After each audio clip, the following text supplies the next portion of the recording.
গাছ কাটতেই বের হচ্ছে রক্ত। শুধু তাই নয়, রাতের আঁধারে কাটা গাছের গোড়ায় আলো জ্বালিয়ে প্রার্থনা করছেন কেউ কেউ। এমন ঘটনা মহান আল্লাহ তাআলার অপার মহিমা বলেই দাবি কারো কারো। লাল শালু কাপড় দিয়ে ছাউনি দিয়ে রাখা হয়েছে গাছের কাটা অংশের উপর, সেই সাথে জ্বালানো হচ্ছে মোমবাতি। গাছটি এক নজর দেখতে দূর দূরান্ত থেকে ছুটে আসছেন উৎসুক মানুষ। গরু জবাই করলে যেরকম রক্ত, ওইরকম রক্ত বের হচ্ছে গাছ থেকে। হ্যাঁ, 60-70 বছর হইলো আমি আর তো দেখি নাই যে এরকম গাছে কিনে রক্ত বের, আমি দেখি নাই।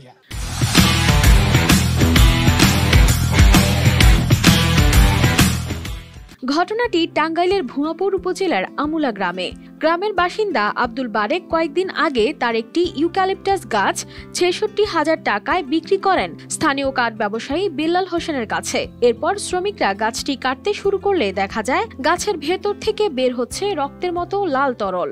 ২-৪ কোপ দেওয়ার পরে রক্ত মতো বের হয়েছে আর কি। সবাই আতঙ্ক মেরে গেছে। তারা মনে করতেছে এটা রক্ত। অনেকজনে অনেক বক্তব্য দিতেছে, আরো লোকজন ভিড় করছিল। তা আমরা সবাই ধারণা করতেছি এটা রক্তই মনে হয় আমাদের আর কি। প্রথমে এমন দৃশ্য দেখে থমকে যান শ্রমিকরা।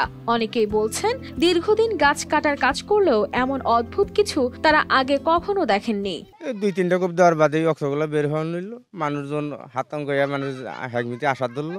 আমার মোটামুটি বয়স 50-এর কাছে। 30 বছর যাওয়ার ধরে আমি কাজই করি।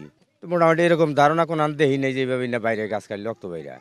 এ খবর দ্রুতই ছড়িয়ে পড়ে আশপাশের এলাকায়। উৎসুক মানুষজন ভিড় জমাতে শুরু করেন আমুলা গ্রামে। যখন গাছ কাটতেছে তখন আমরা শুনলাম যে গাছ থেকে রক্ত বেরোচ্ছে। পরে আমরা অনেক কয়েকজন বন্ধু বান্ধব মিলে দেখতে আসলাম। এখন শুনলাম যে গাছ কাটছে, গাছের রক্ত দেখবার নিয়ে গেছি আমরা, রক্তই দেখলাম।